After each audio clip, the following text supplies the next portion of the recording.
Hey, good afternoon, everybody. It's Mike with smartoptiontrading.com. Happy Friday, guys. It is Friday, October 16th, and this is our weekly recap. It goes out to all my subscribe members as well as people on my email list, and you can catch it on YouTube as well. You want to learn more, there's a link in the description below. Please visit me at smartoptiontrading.com. So let's talk about this week. And this was not the easiest of weeks to navigate. And actually, I didn't trade much. Bottom line is, you look at this market here and you look what's taking place on the SPY. You have a cup handle forming. We have a downtrend. And you can see on the 5 minute chart, we've been playing with that downtrend all day long. We were above it, then we came back below it. Oops. And now here we are back below it again. And you can see this downtrend just continues to kind of set up here. And you can see no big deal. So what happened Monday? We had that gap and go. I have to admit, I did not trade well on Monday. I did miss most of the big action. Amazon was the day, Amazon, like everybody in the room is on Amazon 20 times. I didn't trade it once. Sometimes you're in sync, sometimes you're not. For me this week, I just consistently made money each day and just traded what the market gave me.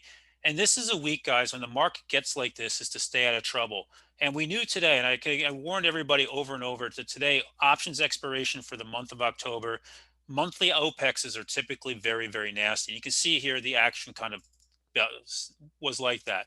Not that there wasn't things to do. The Qs here as well, also very choppy, trying to break its downtrend here, similar cup and handle type pattern on both of these.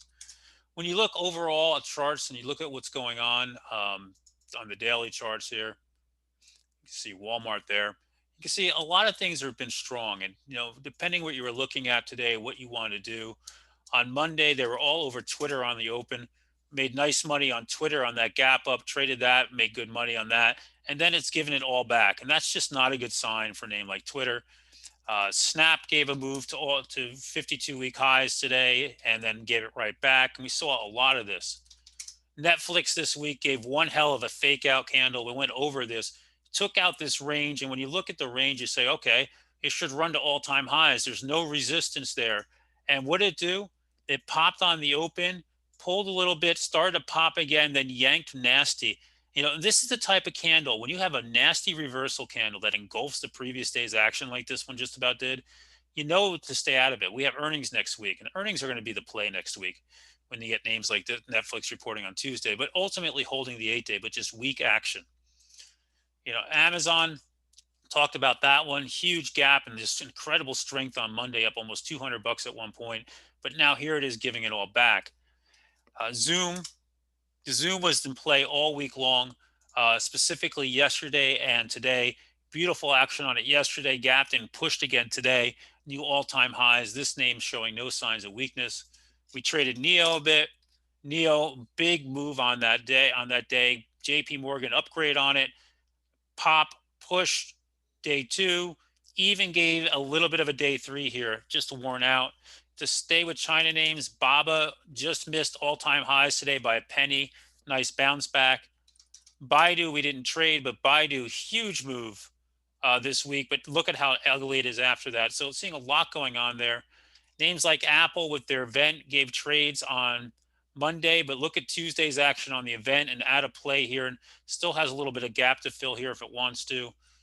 What else do we have going on? Facebook, I traded. I made some nice money on Facebook today. There was huge flow in the weekly 10,000s early, but it filled that gap and then yanked right off of it. And so basically, it didn't fill that gap. It missed it by a couple pennies, but it was close enough. And not the action we're looking for. And that's a lot what happens when this action gets like this. You start saying, what should I trade? So I traded a lot of times at TQQQ. When I wasn't sure what was moving the markets, I would trade with this, which is a proxy for the Qs, and just make some money and get in and get out. Tesla has earnings next week, continues to chop around this week. Really no power, gave one nice move, continued to say, it's got to break 350. Finally did, pushed up to 363. What's it do the next day? It gaps down. Very tough action for most names. And, that's the type of week it was.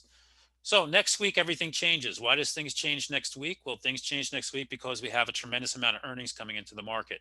And when earnings come in, that gives us something new to do. And that's always what we're looking for, is for names in play and action to take place. And so next week should be a better week. We should have a lot more in play. Let the market get this out. Today was the first day there was no talk on the stimulus, which was a nice break, and the markets didn't just gyrate on that. So everybody have a great weekend. If you want to learn more about me, my link's in the description, and I'll catch you guys on Monday morning. Shorts on Sunday.